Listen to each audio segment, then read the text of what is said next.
This video is sponsored by BenQ. Technology has come a long way and is really making a huge difference in how photographers can edit their photos. And if you haven't seen Lightroom's new blur feature yet, it is a game changer. So let's talk about how to use it. So if you haven't had a chance to jump into Lightroom yet and check out the new blur feature, you're really missing out. And one thing you may be thinking to yourself is like, oh, this feature doesn't make any sense. It's only for Lightroom Mobile and everyone's shooting with their iPhones. But actually in Lightroom Classic, you get the most versatility with the blur feature, and you have so many ways to edit with it. And honestly, you can use it on your pre-existing cameras, or how everyone always complains that crop sensor doesn't have enough background blur, you can add a little bit in if you'd like to. And I know that's controversial, but either way, it is an awesome feature. So we're going to be jumping into Lightroom Classic so I can show you how this works. So let's start out by using this on some actual photos I took a little bit ago earlier this year on my X-T5.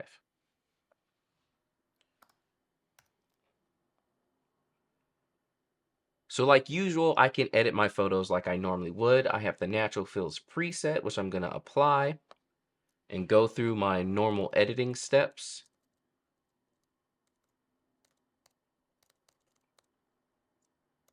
Also, let's go ahead and save this sky a bit, which I can easily do with the new Natural Fills AI actions. And if you'd like to check those out, definitely check them out in the description below.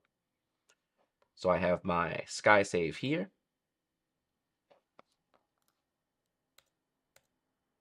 And there we go. That's a pretty decent little edit. Actually, let me bring her out as well.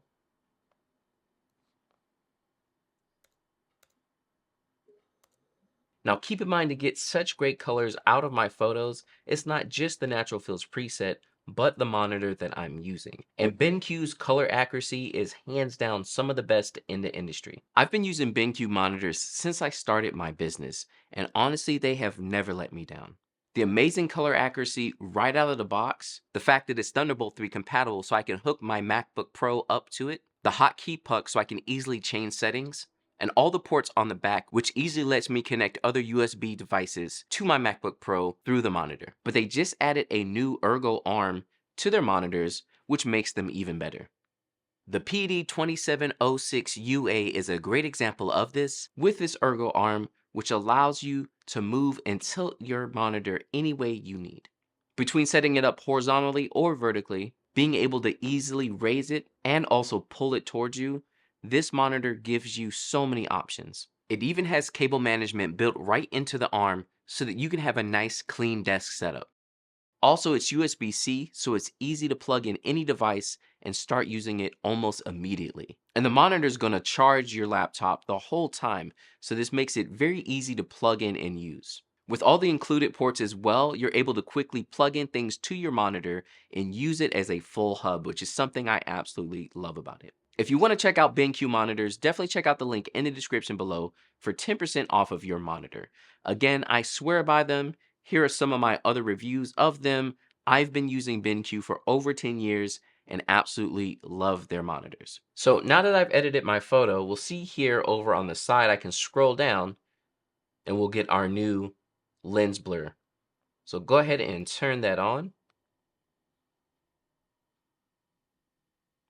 Now, generally when you first turn it on, it's going to be way overdone. You can currently see that, but there's a lot we can do to make it look more natural. So first off here, you have your bokeh pattern, and there's basically different simulations of lenses. I like the 5-blade. It looks the most natural to me, but there's other options as well. But the 5-blade really gives that nice classic kind of lens look. Now, after I've dealt with the bokeh, I can also choose what's going to be focused on, but generally it does that by itself when you select the subject. But if for some reason it's not selecting the subject correctly, you can do this point here and then choose the point yourself. Now, after your subject is selected or you chose it by point, next is the focal range, and this is where Lightroom Classic really shines. Instead of it just putting the blur on the photo, I can go in and choose how wide that depth of field is. So generally, first what I'll do is select visual depth, and this shows me what's in focus and how deep that focus is going. You'll see here the yellow part is usually what's in the foreground, and the purple part is what is in the background. So what I can do is drag this out And you'll see anything that's basically that white gray color is what's in focus. So I could make the whole thing in focus like this, or I can choose to make it not too super deep. Pull this right up there.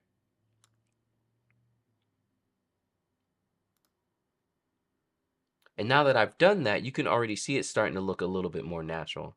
At that point, I can change the blur amount and really just tone it into how I want it to look.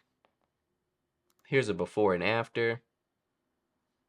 And let's just see it drastically so you can really see the difference. You can even see, like, it's hard to see some of the blur because with this photo, there's not that much in the background. So adding a little bit in, honestly, no one's gonna know. Who's gonna know? Now, if for some reason Lightroom is selecting areas and it's just not working out for you, you also can paint in your focus areas. So again, if I turn on visualize depth and I go to focus, I now have a brush that I can paint in the focus. Or if I go to blur, I have a brush where I can paint in the blur. This way, if I wanted to, I can select certain areas and have that be blurry or not. Because sometimes Lightroom's just not going to do it perfectly, you know? So you kind of really need to hone it in sometimes. Now, clearly what I just did doesn't work. But again, the fact that you can paint in your blur or your focus makes a huge difference as well. Let's go ahead and look at some other photos. So this photo should be a great example. I'm shooting it with my X-T5 on the 23f1.4. And again, on crop sensor, I'm not going to get a whole bunch of background blur. Now we can see some there, but let's say I wanted to add just a touch of more in. So my photo's already edited. I like the way it looks. I'm going to head down to my blur, turn that on. Now I want to double check and see if it was able to select the subject. And it looks like it got it for the most part, but you can see some of the people, I don't think they're fully in focus. So first way I'm going to deal with that is going through my depth. So let's pull this back here and make sure everyone's all the way in that gray-white area. And we'll just pull this back a bit too, because again, this is a wide shot. So with a real wide lens, you're not going to have that much background blur anyway. Now you can see it's getting it pretty well, but this section over on the right with the fence, that should be in focus also. So I'm going to go ahead and paint that in. So let's select focus. And I have my auto mask on to make sure I stay in the lines. And then we can paint in some focus here.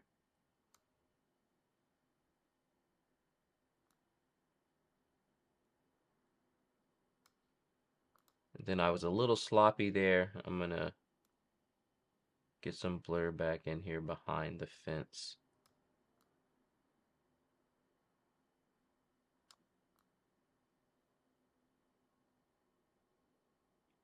Cool. So the people are in focus. This tree is pretty much in the same depth of field, so that's in focus as well. We see the angle of the house, so that is correct for the depth there. So now I can go in and dial in my blurriness. Again, I like the 5 blade. And it's looking a little fake, so I'm going to pull this back some.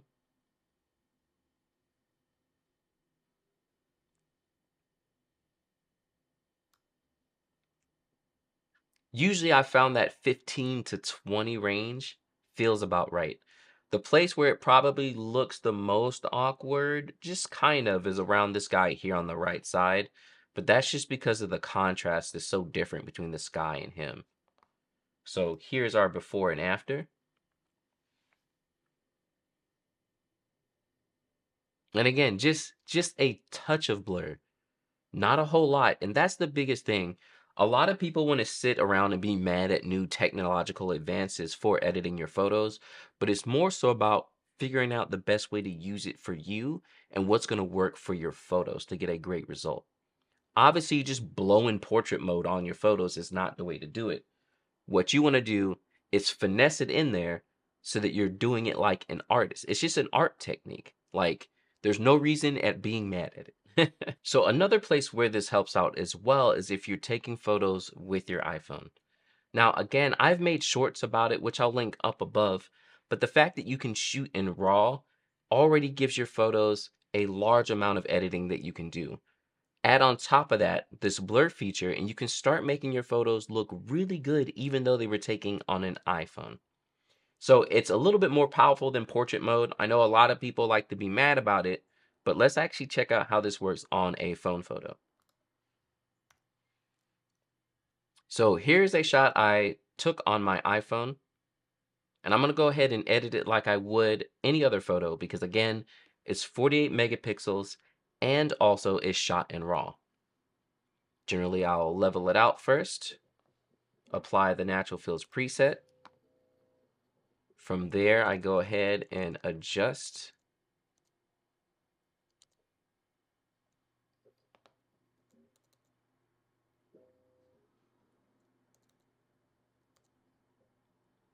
Then I'll also use some of my AI actions. I have one for skin smooth.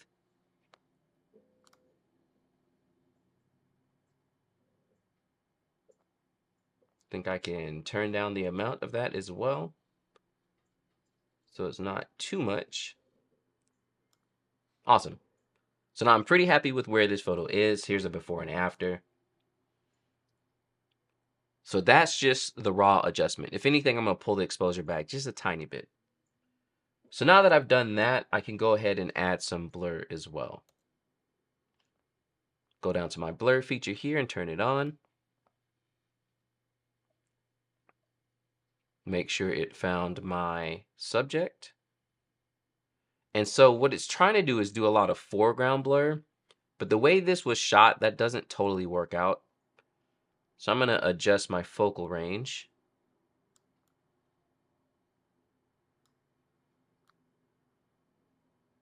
And again, this is a wide shot. Like, I don't need the whole background to be blurry anyway.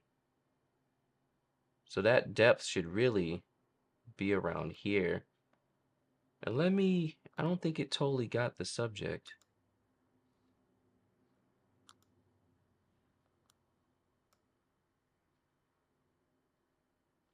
See if I can do it like this.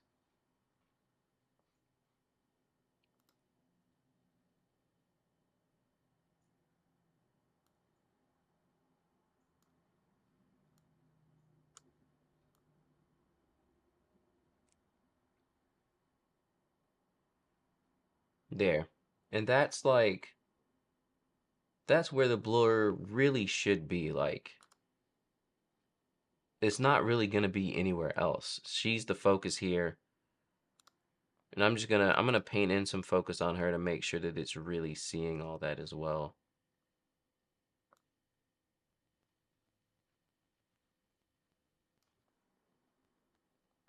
And now that I have it adjusted, I can change my blur amount if I'd like to. And honestly, that's pretty good. I don't think I want it more blurred than that. And here's our before and after. You see, it's just a slight amount of blur in the back there. And that's what you really want to do. It's just find what feels natural to your eye, especially as a professional. You've been looking at photos for a long time. You know what has a more professional look to it. Being able to add additional blur to the photos goes a long way, and I think this is going to be a great feature going on to the future. Let me know what you think in the comments below about this blur feature. Do you love it? Do you hate it? Are you indifferent? I'm actually very curious to see what photographers think and how they might use it themselves. I hope this tutorial was helpful, and I'll catch y'all next time.